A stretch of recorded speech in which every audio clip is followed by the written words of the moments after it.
Hello friends, welcome back to E-Series Malayalam channel. അപ്പോൾ ഇന്നത്തെ ഈ ഒരു വീഡിയോയിലൂടെ ഞാൻ പറയാൻ ഉദ്ദേശിക്കുന്നത് നമ്മൾ ലാപ്ടോപ്പ് എടുക്കാൻ വേണ്ടിയിട്ട് പോകുമ്പോൾ പല ആളുകൾക്കും അറിയില്ല എങ്ങനെയാണ് ഒരു ലാപ്ടോപ്പ് സെലക്ട് ചെയ്യേണ്ടത് എന്നുള്ളത്. അപ്പോൾ ഇങ്ങനെ നമ്മളൊരു ലാപ്ടോപ്പ് വാങ്ങാൻ പോകുമ്പോൾ ആ ലാപ്ടോപ്പിനെ കുറിച്ച് നമ്മൾക്ക് എന്താണോ ഉപയോഗം അതിനനുസരിച്ച് ഉള്ള ഒരു ലാപ്ടോപ്പ് നമുക്ക് സെലക്ട് ചെയ്യാൻ സാധിക്കണം. അപ്പോൾ അതിന് വേണ്ടിയിട്ടുള്ള സ്പെസിഫിക്കേഷൻ എങ്ങനെയൊക്കെയാണ് നമുക്ക് അനുയോജ്യമായിട്ടുള്ള ഒരു ലാപ്ടോപ്പ് തിരഞ്ഞെടുക്കുക എന്നുള്ളത് അതിൻ്റെ ഒരു ബേസിക് കാര്യങ്ങളാണ് ഇന്നത്തെ ഈ ഒരു വീഡിയോയിലൂടെ നിങ്ങളുമായിട്ട് ഞാൻ പങ്കുവെക്കാൻ ഉദ്ദേശിക്കുന്നത്. തീർച്ചയായിട്ടും പുതിയ ലാപ്ടോപ്പുകൾ എടുക്കാൻ ആഗ്രഹിക്കുന്നവർക്കും അതേപോലെ ലാപ്ടോപ്പുകളെ കുറിച്ച് അറിയാൻ ആഗ്രഹിക്കുന്നവർക്കും വളരെ ഇൻഫർമേറ്റീവ് ആയിട്ടുള്ള ഒരു വീഡിയോ ആണിത്.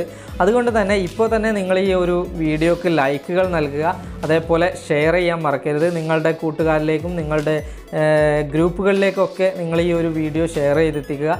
തീർച്ചയായിട്ടും ലാപ്ടോപ്പ് എടുക്കാൻ ആഗ്രഹിക്കുന്നവർക്ക് വളരെ ഉപകാരപ്രദമായിരിക്കും അത്. അതുപോലെ ചാനൽ സബ്സ്ക്രൈബ് ചെയ്തിട്ടില്ലെങ്കിൽ ചാനൽ സബ്സ്ക്രൈബ് ചെയ്യാനും മറക്കരുത്. നമ്മൾ ലാപ്ടോപ്പ് എടുക്കാൻ പോകുമ്പോൾ പല ആളുകളും പല ഉപയോഗത്തിനായിട്ടായിരിക്കും ലാപ്ടോപ്പ് സെലക്ട് ചെയ്യുക. ഇപ്പോൾ വീട്ടിൽ ഉപയോഗിക്കാൻ വേണ്ടിയിട്ട് സാധാ ഒരു യൂസിന് ബ്രൗസിങ്, എക്സൽ ഇങ്ങനത്തെ കാര്യങ്ങളൊക്കെ ചെയ്യാൻ വേണ്ടിയിട്ട്, അല്ലെങ്കിൽ ചില ആളുകൾ ഗെയിമിങ്ങിന് വേണ്ടിയിട്ടായിരിക്കും ലാപ്ടോപ്പ് സെലക്ട് ചെയ്യുക. ചിലർ വീഡിയോ എഡിറ്റ് ചെയ്യാൻ വേണ്ടിയിട്ടായിരിക്കും, അല്ലെങ്കിൽ ഓഫീസ് യൂസിനൊക്കെ ആയിരിക്കും സെലക്ട്. ഇങ്ങനെ പല വിധത്തിലുള്ള പർപ്പസിനായിട്ടായിരിക്കും നമ്മളൊരു ലാപ്ടോപ്പ് ചൂസ് ചെയ്യുക. അപ്പോൾ ഇങ്ങനെ ഓരോ ഉപയോഗത്തിനും അനുയോജ്യമായിട്ടുള്ള ലാപ്ടോപ്പുകൾ എങ്ങനെയൊക്കെ നമുക്ക് സെലക്ട് ചെയ്യാം എന്നുള്ളതാണ് ഇനി പറയാൻ പോകുന്നത്.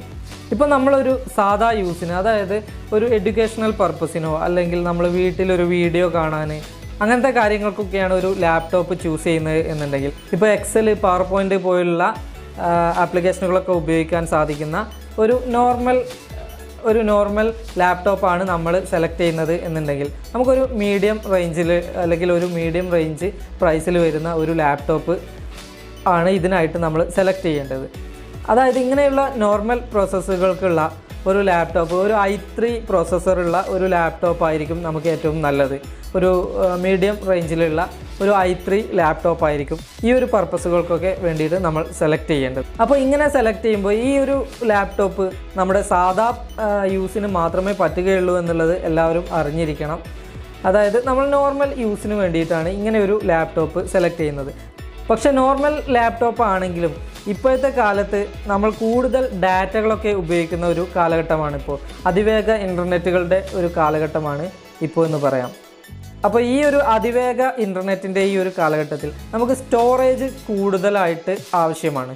ഏറ്റവും നല്ലത് ചുരുങ്ങിയത് ഒരു 1 TB ഹാർഡ് ഡിസ്കുള്ള ഒരു ലാപ്ടോപ്പ് ആയിരിക്കും ഈ ഒരു യൂസിന് നമുക്ക് ആവശ്യമായിട്ടുള്ളത്. എത്രത്തോളം സ്റ്റോറേജ് കൂടുന്നോ അത്രത്തോളം നല്ലത് എന്നേ നമുക്ക് പറയാൻ പറ്റൂ. കാരണം ഇപ്പോൾ ഈ ഒരു കാലഘട്ടത്തിൽ നമ്മൾ ഒരുപാട് വീഡിയോസ്, സൗണ്ടുകൾ അല്ലെങ്കിൽ സോങ്സ് ഒക്കെ നമുക്ക് സേവ് ചെയ്ത് വെക്കേണ്ടതായിട്ട് വരും. നമ്മുടെ ഫോട്ടോസ്, മൊബൈലിലൊക്കെ ഉള്ള ഫോട്ടോസ് പലരും ഇപ്പോൾ ലാപ്ടോപ്പിലേക്ക് സേവ് ചെയ്ത് വെക്കാറാണ് പതിവ്. അപ്പോൾ ഇങ്ങനെ ഉള്ള ഈ ഒരു സമയത്ത് ഏറ്റവും കൂടുതൽ സ്റ്റോറേജ് ഉള്ള ഒരു ലാപ്ടോപ്പ് തന്നെയായിരിക്കും നല്ലത്. ഇപ്പോൾ ഇറങ്ങുന്ന ഒട്ടുമിക്ക ലാപ്ടോപ്പുകളിലും സ്റ്റാർട്ടിങ് തന്നെ 1 TB ഹാർഡ് ഡിസ്ക് തന്നെയാണ്. അതുകൊണ്ട് തന്നെ ചുരുങ്ങിയത് ഒരു 1 TB ഹാർഡ് ഡിസ്ക് ഉള്ള ഒരു ലാപ്ടോപ്പ് തന്നെ നമ്മൾ സെലക്ട് ചെയ്യണം. ഇനി ഈ ഒരു ലാപ്ടോപ്പിൽ ഒരു SSD മെമ്മറി കൂടെ ഉണ്ടെങ്കിൽ ഏറ്റവും നല്ലതായിരിക്കും. കാരണം ഒരു SSD സ്റ്റോറേജ് ഉള്ള ഒരു ലാപ്ടോപ്പിൻ്റെ സ്പീഡ് എന്ന് പറയുന്നത് സാധാ ഒരു ലാപ്ടോപ്പിൻ്റെ സ്പീഡിനെക്കാട്ടിലും കൂടുതലായിരിക്കും. അപ്പോൾ നമ്മൾ ചെയ്യുന്ന കാര്യങ്ങളൊക്കെ പെട്ടെന്ന് അതൊക്കെ ഒന്ന് പ്രോസസ്സ് ചെയ്ത് വരും. ഇങ്ങനെ SSD സ്റ്റോറേജ് ഉണ്ടെങ്കിൽ പെട്ടെന്ന് അതിലുള്ള കാര്യങ്ങളൊക്കെ നമുക്ക് ചെയ്തെടുക്കാൻ സാധിക്കും. പക്ഷേ സാധാ ലാപ്ടോപ്പിനേക്കാളും കുറച്ചുകൂടെ വില കൂടും എന്ന് മാത്രമേ ഉള്ളൂ. എന്നാലും ഏറ്റവും നല്ലത് SSD സ്റ്റോറേജുള്ള ആ ഒരു ലാപ്ടോപ്പ് ആയിരിക്കും. ഇനി റാൻഡം ആക്സസ് മെമ്മറി എന്ന് പറയുന്ന റാമിൻ്റെ കാര്യം പറയുമ്പോൾ ഒരു 4 GB എങ്കിലും മിനിമം റാമുള്ള ഒരു ലാപ്ടോപ്പ് ഉപയോഗിക്കുന്നതായിരിക്കും ഏറ്റവും നല്ലത്. ഇപ്പോൾ വരുന്ന ലാപ്ടോപ്പിനൊക്കെ 4 GB മുതലാണ് സ്റ്റാർട്ടിങ്. അതുകൊണ്ട് തന്നെ 4 GB മുകളിലാണെങ്കിൽ ഏറ്റവും നല്ലത്. കാരണം ഈ റാം കൂടുന്നതിനനുസരിച്ച്, റാമിൻ്റെ ആ ഒരു സ്പെസിഫിക്കേഷൻ കൂടുന്നതിനനുസരിച്ച് ആ ഒരു ലാപ്ടോപ്പിൻ്റെ പെർഫോമൻസും നല്ല രീതിയിൽ കൂടും. അപ്പോൾ ഏറ്റവും നല്ലത് ഒരു 4 GB മുകളിൽ അല്ലെങ്കിൽ 6 GB 8 GB ഒക്കെ റാമുള്ള ഒരു ലാപ്ടോപ്പ് ഉപയോഗിക്കുന്നതായിരിക്കും. പക്ഷേ നമ്മളൊരു മീഡിയം റേഞ്ചിൽ വാങ്ങാൻ ഉദ്ദേശിക്കുന്ന ആളാണെങ്കിൽ മിനിമം ഒരു 4 GB റാമുള്ള ഒരു ലാപ്ടോപ്പ് വാങ്ങാനാണ് നമ്മൾ നോക്കേണ്ടത്. അതുപോലെ തന്നെ ഒരു ലാപ്ടോപ്പിൻ്റെ ഡിസ്പ്ലേ നമ്മൾ സെലക്ട് ചെയ്യുമ്പോൾ ഡിസ്പ്ലേയുടെ വലുപ്പം നമ്മൾ ശ്രദ്ധിക്കണം. കാരണം നമ്മൾ വീട്ടിൽ ഉപയോഗിക്കാനോ അല്ലെങ്കിൽ നമ്മൾ എന്തെങ്കിലും എഡിറ്റിംഗ് പരിപാടികൾക്ക് ഒക്കെ ആണെങ്കിൽ, അല്ലെങ്കിൽ ഒരു ഓഫീസ് യൂസിനൊക്കെ ആണെങ്കിൽ, അല്ലെങ്കിൽ വീട്ടിൽ നമ്മൾ വെച്ചിട്ട് ഉപയോഗിക്കാനൊക്കെ ആണെങ്കിൽ നമുക്ക് ഏറ്റവും നല്ലത് ഏറ്റവും വലിപ്പം കൂടിയ ഒരു ഡിസ്പ്ലേ ഉള്ള ലാപ്ടോപ്പ് സെലക്ട് ചെയ്യുന്നതായിരിക്കും. പക്ഷേ ലാപ്ടോപ്പ് ഉപയോഗിക്കുന്ന ഒരാൾ ട്രാവൽ ചെയ്യുന്ന ആളാണെങ്കിൽ അയാൾക്ക് ഈ യാത്രകളിലൊക്കെ ലാപ്ടോപ്പ് ഉപയോഗിക്കണം എന്നുണ്ടെങ്കിൽ ഏറ്റവും കുറഞ്ഞ വലിപ്പമുള്ള ഡിസ്പ്ലേ സെലക്ട് ചെയ്യുന്നതായിരിക്കും ഏറ്റവും നല്ലത്. കാരണം ഡിസ്പ്ലേയുടെ വലിപ്പം കുറയുന്നതിനനുസരിച്ച് അതിൻ്റെ തിക്നെസ്സും കാര്യങ്ങളൊക്കെ കുറയും. അപ്പോൾ ഏറ്റവും നല്ലത് യാത്രകളിൽ ഇതുപോലെയുള്ള ചെറിയ ലാപ്ടോപ്പുകൾ ഉപയോഗിക്കുന്നതായിരിക്കും. ഇനി കുറച്ചുകൂടെ കൂടിയ വർക്കുകൾ ചെയ്യാനാണ് നിങ്ങൾ ലാപ്ടോപ്പ് സെലക്ട് ചെയ്യുന്നത് എന്നുണ്ടെങ്കിൽ, അതായത് നമ്മൾ ഗ്രാഫിക്സ് അതേപോലെ പ്രോഗ്രാമിങ് പോലുള്ള വർക്കുകൾ ഒക്കെ ചെയ്ത് പഠിക്കാനുള്ള ആളുകൾക്ക് ഒരു i5 പ്രോസസ്സർ അടങ്ങിയിട്ടുള്ള i5 പ്രോസസ്സറുള്ള ഒരു ലാപ്ടോപ്പ് സെലക്ട് ചെയ്യുന്നതായിരിക്കും ഏറ്റവും നല്ലത്. കാരണം ഇതുപോലെയുള്ള കാര്യങ്ങൾക്ക് i3 ഒരിക്കലും ചേരില്ല. കാരണം അതിൻ്റെ സ്പീഡും കാര്യങ്ങളൊക്കെ വളരെ കുറവായിരിക്കും ഇങ്ങനെയുള്ള കാര്യങ്ങളൊക്കെ ചെയ്യാൻ. പ്രോഗ്രാമിങ് അതേപോലെ ഗ്രാഫിക്കൽ വർക്കുകൾ അതുപോലെയുള്ള കാര്യങ്ങളൊക്കെ ചെയ്യാൻ, ഗ്രാഫിക്സൊക്കെ പോലെയുള്ള കാര്യങ്ങളൊക്കെ ചെയ്യാൻ ഒരു i3 ഒരിക്കലും സ്യൂട്ടാവില്ല. കാരണം അതിൻ്റെ സ്പീഡും കാര്യങ്ങളൊക്കെ അത്രേ ഉണ്ടാവുള്ളൂ. അപ്പോൾ ഇത് ചെയ്ത് പഠിക്കുന്ന ഒരാളാണെങ്കിൽ, അതായത് പ്രോഗ്രാമിങ്ങൊക്കെ പഠിക്കുന്ന ആളുകൾക്ക് ഒരു i5 ലാപ്ടോപ്പ് ആയിരിക്കും ഏറ്റവും നല്ലത് എന്ന് പറയാം. ഇങ്ങനെ i5 സെലക്ട് ചെയ്യുമ്പോൾ ഇതിൽ തന്നെ ഇൻ്റഗ്രേറ്റഡ് ഗ്രാഫിക് കാർഡുകളൊക്കെ ഉൾപ്പെടുത്തിയ ലാപ്ടോപ്പുകൾ ഉണ്ടാവും. ഇങ്ങനെ ഇൻ്റഗ്രേറ്റഡ് ഗ്രാഫിക് കാർഡുകൾ ഉൾപ്പെടുത്തിയ ലാപ്ടോപ്പുകളായിരിക്കും ഏറ്റവും നല്ലത്. കാരണം ഇതിന് കുറച്ചുകൂടെ സ്പീഡിലും വ്യക്തതയിലും ഒക്കെ നമുക്ക് നമ്മുടെ വർക്കുകൾ ചെയ്തു തീർക്കാൻ സാധിക്കും. അതുപോലെ തന്നെ ഈ ഒരു i5-ൽ നമ്മൾ റാം സെലക്ട് ചെയ്യുമ്പോൾ മിനിമം 8GB റാമെങ്കിലും വേണം. ഇങ്ങനെ 8GB റാം മാത്രം പോരാ, ഈ ഒരു 8GB റാമിന് നമുക്ക് അപ്ഗ്രേഡ് ചെയ്തുകൊണ്ട് കൂടുതൽ റാം ഇതിലേക്ക് ഉൾപ്പെടുത്താൻ സാധിക്കുമോ എന്നുള്ളത് കൂടെ നിങ്ങൾ അന്വേഷിക്കണം. കാരണം അതിനുള്ള പോർട്ടുകളും കാര്യങ്ങളൊക്കെ ഇതിൽ അവൈലബിൾ ആണോ എന്നുള്ളത് കൂടെ നിങ്ങൾ അന്വേഷിക്കണം.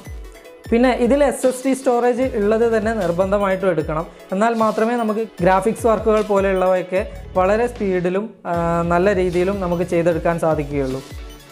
ഇനി അടുത്തൊരു കാറ്റഗറി എന്ന് പറയുന്നത്, ഇനി നമ്മൾ ഫോട്ടോ എഡിറ്റിങ് അതേപോലെ വീഡിയോ എഡിറ്റിങ് ഗെയിമിങ് പോലെയുള്ള ആവശ്യങ്ങൾക്കാണ് ഒരു ലാപ്ടോപ്പ് സെലക്ട് ചെയ്യുന്നത് എന്നുണ്ടെങ്കിൽ ഒരു i7 പ്രോസസ്സറുള്ള ഒരു ലാപ്ടോപ്പ് തന്നെ വേണ്ടി വരും.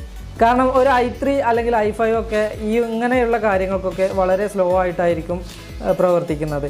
ഈ ഒരു i7 ആകുമ്പോൾ നമുക്ക് ഇങ്ങനെയുള്ള വർക്കുകളൊക്കെ വളരെ പെട്ടെന്ന് തന്നെ ചെയ്തു തീർക്കാവുന്നതാണ്. കാരണം നല്ല സ്പീഡായിരിക്കും ഈ ഒരു i7 പ്രോസസ്സറിന്. ഈ ഒരു i7 പ്രോസസ്സറിൻ്റെ കൂടെ കൂടിയ ഒരു SSD കൂടെ ഉള്ള ലാപ്ടോപ്പ് ആയിരിക്കണം നമ്മൾ സെലക്ട് ചെയ്യേണ്ടത്.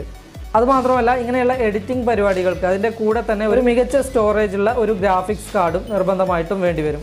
മിനിമം ഒരു 4GB എങ്കിലും ഉള്ള ഒരു ഗ്രാഫിക്സ് കാർഡായിരിക്കും ഇതിൻ്റെ കൂടെ സെലക്ട് ചെയ്യേണ്ടത്. ഈ ഒരു ലാപ്ടോപ്പിന് ഒരു ഹൈ ബഡ്ജറ്റ് തന്നെയാകും. 70,000 മുതലാണ് സ്റ്റാർട്ടിങ് തന്നെ. പിന്നെ ഇതിൻ്റെ ഡിസ്പ്ലേ സെലക്ട് ചെയ്യുമ്പോൾ വലിയൊരു ഡിസ്പ്ലേ ഉള്ള ലാപ്ടോപ്പ് തന്നെ സെലക്ട് ചെയ്യാൻ ശ്രമിക്കുക. കാരണം നമുക്ക് വീഡിയോ എഡിറ്റിങ്ങിനൊക്കെ വലിയൊരു ഡിസ്പ്ലേ ഉള്ള ഒരു ലാപ്ടോപ്പ് ആയിരിക്കും ഏറ്റവും നല്ലത്. അപ്പോൾ ലാപ്ടോപ്പുകളെ കുറിച്ചുള്ള ഈ ഒരു ബേസിക് കാര്യങ്ങൾ നിങ്ങൾ മനസ്സിലാക്കി വെക്കുക. ഒരു ലാപ്ടോപ്പ് എടുക്കാൻ പോകുമ്പോൾ ഇങ്ങനെയുള്ള ബേസിക് കാര്യങ്ങൾ നോക്കിക്കൊണ്ട് വേണം നമ്മൾ ഒരു ലാപ്ടോപ്പ് സെലക്ട് ചെയ്യേണ്ടത്. അപ്പോൾ വരും ദിവസങ്ങളിലുള്ള വീഡിയോകളിലൊക്കെ നമുക്ക് ഇങ്ങനെ ലാപ്ടോപ്പുകളെ കുറിച്ചൊക്കെയുള്ള കൂടുതൽ വിവരങ്ങളും കൂടെ ഉൾപ്പെടുത്താം. നിങ്ങൾ ലൈക്കുകളൊക്കെ തന്ന് നമ്മളെ പ്രോത്സാഹിപ്പിക്കുമെന്ന് വിശ്വസിക്കുന്നു. നിങ്ങളുടെ പ്രോത്സാഹനം ഉണ്ടായാൽ മാത്രമേ ഇതുപോലെയുള്ള വീഡിയോകളും തുടർന്നും ഉണ്ടാവുകയുള്ളൂ. അപ്പോൾ ഇന്നത്തെ വീഡിയോ ഇത്ര മാത്രമേ ഉള്ളൂ. ഇതൊരു ഇൻഫർമേറ്റീവ് വീഡിയോ ആണ്. നിങ്ങൾ ഷെയർ ചെയ്യാൻ മറക്കണ്ട. നിങ്ങളുടെ ഗ്രൂപ്പുകളിലേക്കൊക്കെ ഒന്ന് ഷെയർ ചെയ്ത് കൊടുക്കുക. അപ്പോൾ മറ്റൊരു വീഡിയോയിൽ വീണ്ടും കാണാം. അതുവരേക്കും എല്ലാവർക്കും ഗുഡ് ബൈ.